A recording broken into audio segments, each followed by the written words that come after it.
Bonjour tout le monde et bienvenue dans la neuvième partie de notre série intitulée Découverte de Svelte.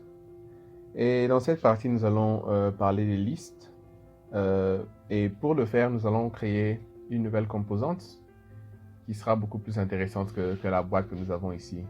Donc je vais commencer par effacer le code qu'il y avait dans notre app.svelte. Ensuite, je vais nous demander de poser la vidéo et de recopier cet objet dans votre éditeur de texte. Si c'est fait, je vais le couper pour le mettre carrément à ce niveau-ci. Et comme on peut le voir, c'est en fait un tableau avec des produits. Et chaque produit a un ID qui va le différencier des autres. Il a un nom, il a un prix et il a une URL qui conduit vers une image aléatoire tirée du site Unsplash. Et donc, une fois que c'est fait, nous voulons créer un nouveau composant et faire en sorte que le contenu de ce tableau puisse être utilisé pour générer des instances différentes de ce composant en se basant sur cette collection ou cette liste. Et donc, pour créer un nouveau composant, nous allons l'appeler carte, que je vais créer à ce niveau. Et l'extension sera Svelte. Voilà. On va créer un script. Et si vous vous rappelez comment on fait pour créer des props dans un composant, je pense que vous vous rappelez déjà. Je dois écrire premièrement. Voilà, export, exactement comme vous le dites. Export, let, avec le nom. Puis le prix du produit. Et puis l'URL vers l'image. Je n'ai pas pris cela au hasard. Il vient en fait de cette collection. Nous avons un ID, un nom, un prix et une URL. Bon, je peux aussi rajouter le ID, même si on ne va pas vraiment l'utiliser à ce niveau premièrement. Voilà. Et donc, je vais créer un composant qui aura la classe de carte. Et dans cette classe de carte, nous aurons une image.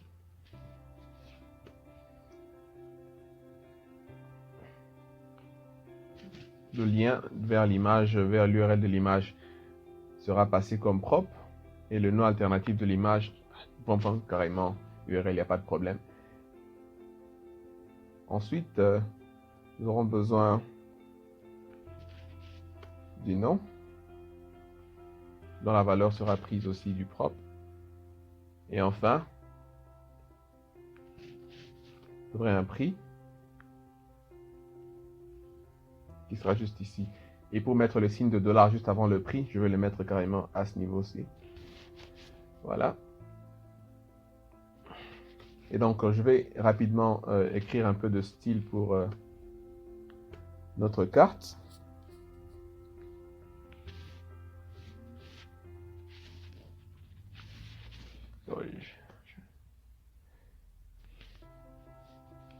Tu auras width de 15 rem. Tu auras une hauteur de 17,5 rem.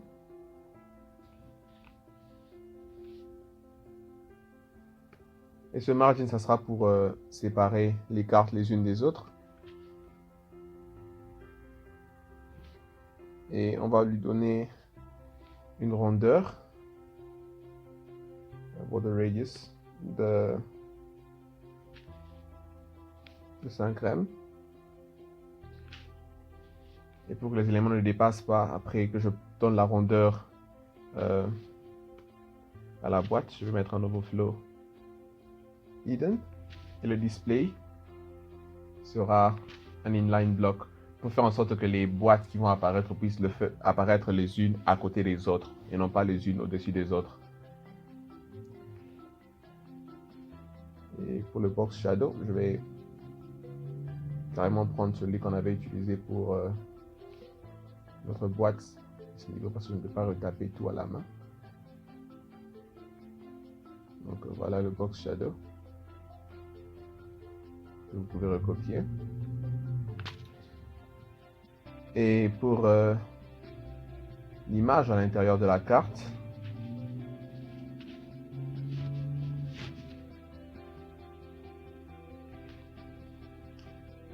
dans un width de 100%,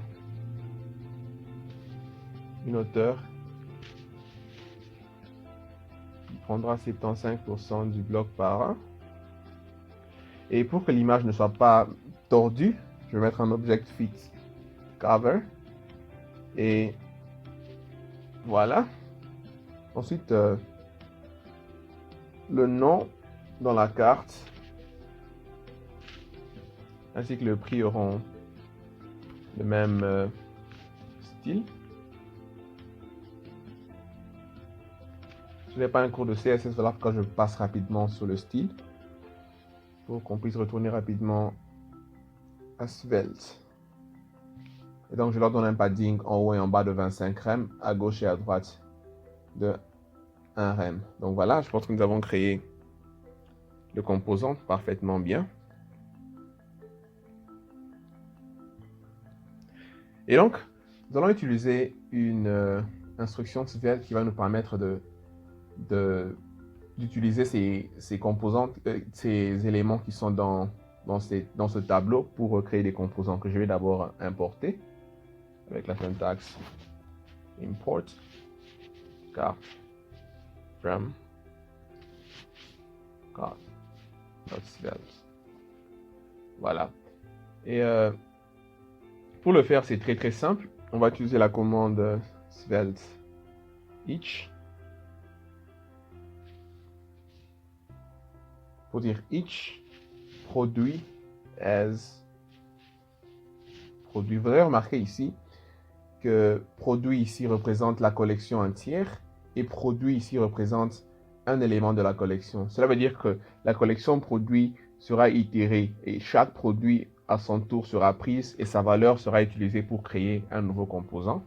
Je vais fermer le each ici et ensuite créer une carte. Je vais passer le nom comme étant le produit. Sorry, c'est VS Code qui cherche à compléter le code.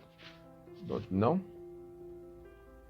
Et ensuite l'URL vers l'image.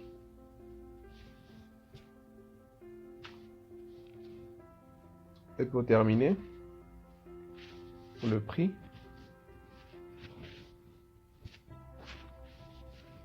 je vais ensuite sauvegarder. Et comme on peut le voir, tout marche parfaitement bien. Le style n'est pas très bon, donc le but ce n'est pas de faire un bon CSS, c'est juste de vous amener à comprendre comment faire pour utiliser Svelte pour générer des composants de cette façon. Donc comme on peut le voir, le produit 1 a cette image avec ce modèle et ce prix. Et la même chose pour les autres produits. Donc en se basant sur un tableau des produits, on était en mesure de générer plusieurs produits en se basant simplement sur notre modèle de base qui était un composant de carte. Voilà. Donc, voilà, quelque chose que nous avons essayé de faire à ce niveau. Et autre chose, qu'est-ce qui se passe si, en fait, le tableau était vide au moment où nous cherchions à l'afficher à ce niveau-ci? Je vais essayer de vider le tableau. Donc,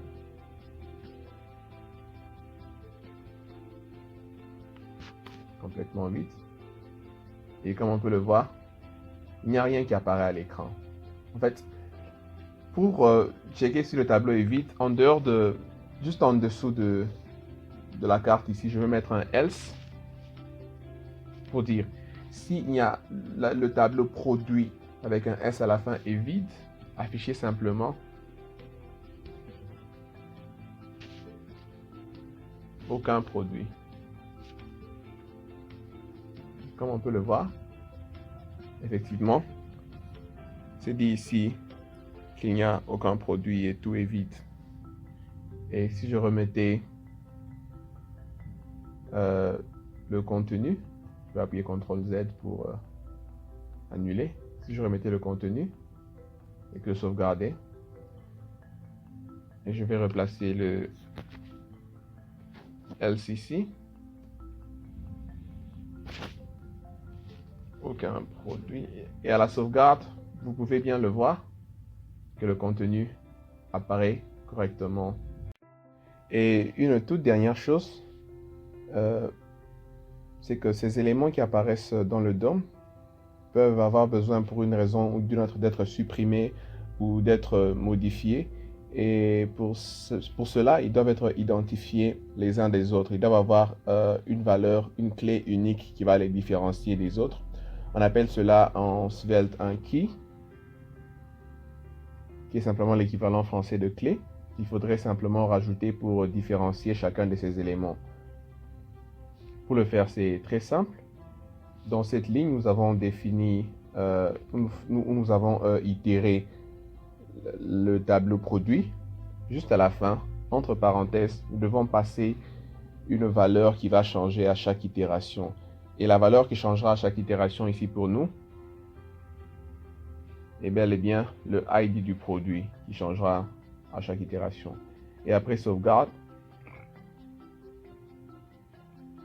rien n'aura changé graphiquement, mais cela veut dire que lorsque nous ferons des opérations comme la suppression ou la modification, cela se fera sans aucun problème. Et une toute dernière chose, c'est que dans le CSS de la carte ici, c'est 0.5 rem.